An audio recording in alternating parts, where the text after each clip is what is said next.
dock next to the boat launch. Because of the That's for recreational boating only. So at one time, the State Marine Board was going to come to one of our meetings, and that They were supposed to be here last month. that to date has never happened. Yeah, so we did, the board wanted to ask them, and that request was put in, and then we did get an email that said that they could not attend. So they declined our request. So did we invite them at another time at their convenience? The way I read it was they weren't coming. And, Russell thought it'd be better to go over what we call the crab dock across from the cannery, because then you wouldn't have all that was one of the possible sites that he had brought up. Yes. because you won't have the people and the problems there during the summertime for the festivals. Okay, but then you have no cleats down there, so there would need to be installed cleats for tying up. I'm just throwing out things that need to be addressed if we're going to do that down there. So that's I want to know, because quite honestly, anybody can currently that does not have a black and blue or nearshore endorsement can go out that's commercial license, go out and catch 300 pounds of lingcod under what they call open access, and if they wish to sell to Pacific Ocean harvesters or take their product up to Gold Beach, you have us no place to unload. We can't tie up at the transit dock and the sport basin and back it up the dock if we needed to. I'd like to see the subcommittee look at a recommendation. Thank you. Thank you. David?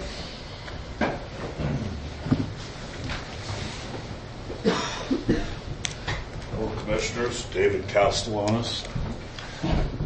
I'm just here to verify that I retained my dock slip in D10.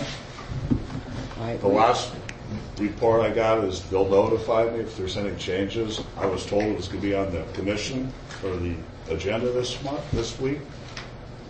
No? Okay. Well, part two to that, I had dock bumpers on my slip that were removed and thrown in the dumpster. And I had a fee of $28 a piece for them. They didn't even go through the right channels, being the maintenance of the port, to take them off. So I wasn't notified. Have you spoken with Kathy or Travis? Because that's usually where I it should haven't talked start. to Kathy. She's haven't caught up to that. It's probably best to start with Okay. So the office. just briefly, just the bumpers that were removed were approximately $150, not even accumulating the bolts or the wood or everything else that was placed on there. Again, the best thing to do. It wasn't done by workman maintenance. I'll talk to them tomorrow. I have my slip. That's what I'm told. Hey, that's what I'm here to hear. That's what I'm told. Thank you. Thank you, Dave. Ever figure out whose boat was in your slip? I did. Who was it? It was one of our commissioners. Which one? Andy Martin. Really? So, if you guys want to know what happened, David had a 6-month moorage that expired at the end of October. He didn't renew it. That slip was up for grabs. Anybody in the public could have went in there and got that slip. You chose not to pay to renew that slip. I wanted 2 slips next to each other, and then I lost the slip after you complained. Well, I didn't receive any notice from the port. Well, you say you didn't receive any notice. Okay. Okay, enough, please. I'll have order. That was just a question I answered. Thank you. We're going to now go into executive session. Excuse me. Yes, John. I think I had a request for item 10 on the agenda. Oh, excuse me, yes. Come up here, John. Do you anticipate any motions after executive session?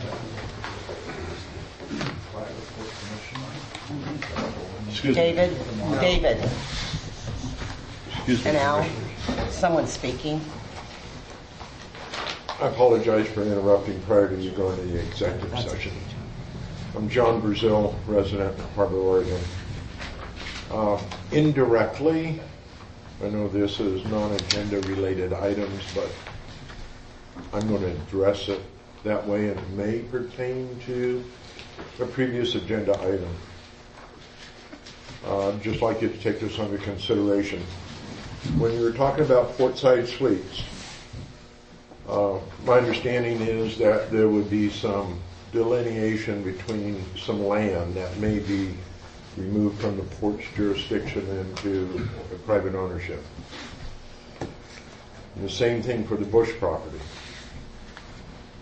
I know that you had talked about addressing it through, who are those guys, title search folks and whatnot. I'm just saying I found in some of my previous histories that the title search will not, and I just want you to be aware of, relinquishing any right-of-ways or easements that have been established on those particular pieces of property. I would hope that the easements would be recognized and dealt with appropriately when transferring the properties. Please take that under consideration. Second thing I would like to ask, and I know that it's been delayed to March 6th, dealing with the budget, and in that report that I'm looking at this evening, back on page 204 of the balance sheet, I would like to see, as a public person, a more detailed explanation of why we have a $20 million port that is taking a 25% relative depreciation. What part of our port are we devaluing at the tune of $5 million? May I answer that? Please.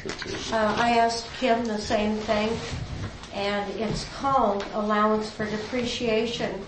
And what she explained to me is that as our equipment and our buildings depreciate out, we have to create what in other terms would be called a sinking fund, which would repair the damages and the depreciation value. So that's how she explained it to me. I'm more familiar with the term sinking fund, which means we're going to put it away and we're going to do the maintenance. As you know, John, the maintenance has been long deferred. And John, we didn't take any depreciation for a number of years, so we're playing some catch up. Mm-hmm. There was none taken for, I think the last person made a take, and some, I don't even remember that, was Crabtree. So I'll just comment on. I hear two different things. I understand the sinking fund. What Kathy is talking about. My question is, it says depreciation, we're devaluing the port by 25% of $20 million. Which page are you on? 204. Okay. Just to answer you a little bit, if you go to December 27th or 29th, the audit should be on one of those two meetings on the agenda or meeting packet on the website. And if you look at the audit, it goes through the depreciation in detail. So I think, and it explains it. But it's different for a government entity, as you probably are aware, than a business. So when we depreciate, a business depreciates to get a tax write-off.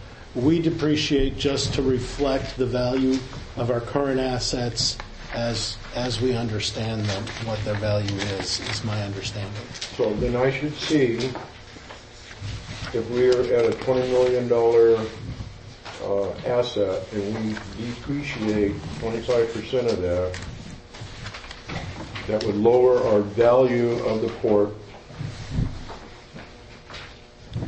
and I should see the counterbalance of a lesser amount being paid for insurance